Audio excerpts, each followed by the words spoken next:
Yo, do you remember when 57-year-old Berger, the Minnesota assassin, had pulled up in a police car, dressed in full police outfit uniform to three different lawmakers' houses and unalived two out of the six lawmakers that he came in contact with?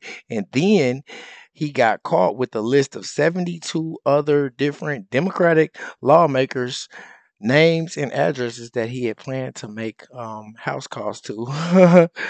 And anyway, so you remember when I showed you the connection between him and Tim Walz, how Tim Walz had appointed Vance Barker to be advisory to a financial committee in 2016 and reappointed him to another committee, the exact same committee in 2019. And the thing was crazy suspicious because like Bulger isn't like a regular career politician. He's the president of a securities company, not like a stock or like an investment securities, like a security company that like John Wick would work for. And his security contracts have been with the largest companies on earth.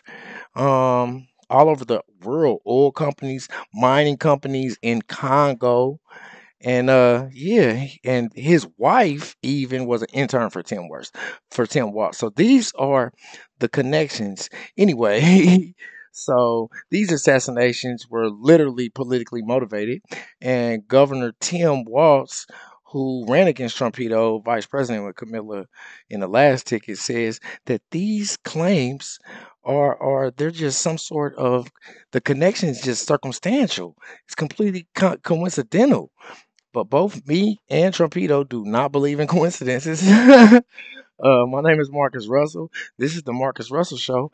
Make sure you hit that like and subscribe button and check these videos out. Tell me what you think in the comments. I'm about to get right to it. Maybe it's time for us to be a little meaner. Maybe it's time for us to be a little more fierce. Because we have to ferociously push back on this. And again, I'll speak to my teacher colleagues in here.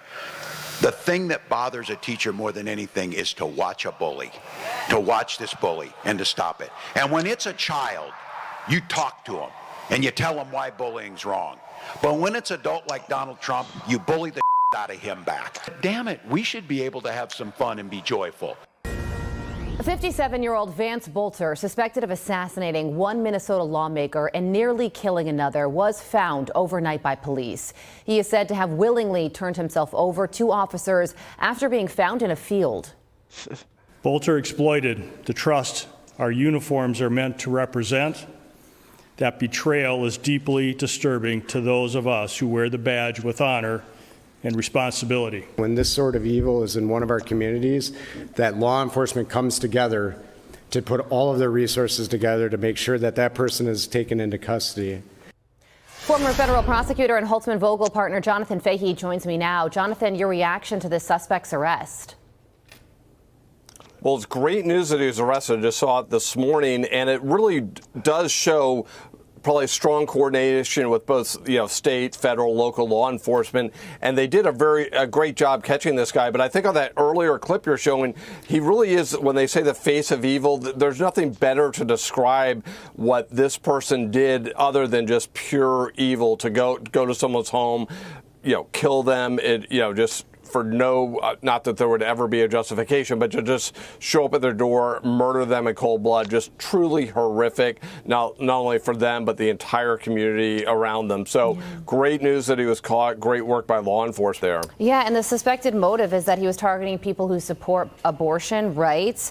He does have an online presence, and it shows that he was a devout Catholic, a pastor who preached at a church in the Congo. And one of his Facebook posts said he sought out militant Islamists in order to share the gospel and tell them that violence wasn't the answer. Yo, I mean, of course he's a Catholic priest in the Congo, for real. But I think the most suspicious connection is how passionate I just showed you Tim Walz is about abortions. And I mean, he does not give a shit when it comes to women's rights as far as what they want to do with their reproductive organs. He does not care. He absolutely hates abortions, and the hitman who has, that he appointed to be a financial advisor for almost 10 years, had a list full of Democrats who voted for women's rights and against getting rid of abortions in Minnesota and in Wisconsin. You know what I'm saying? Who he had planned on making visits to, so it was like specific Democrats in the area who basically messed it up. Um, it's dangerous being a politician. It's almost as dangerous to be a politician as it is to be a rapper or like work at a ghetto gas station at night. And working at a ghetto gas station is extremely, extremely dangerous. And I believe that politicians like Tim Walz are dangerous for real. Christy Nome had warned us about him when she was governor. Nome, James Comey even said that dude couldn't be trusted. Just think, James Comey and that dude cannot be trusted. If he say you can't be trusted, you can't be trusted. And now that's why currently he's under investigation. Tell me what you think in the comments. That's my show. My name is Marcus Russell. This is the Marcus Russell Show. Make sure you hit that like and subscribe button. Until next time.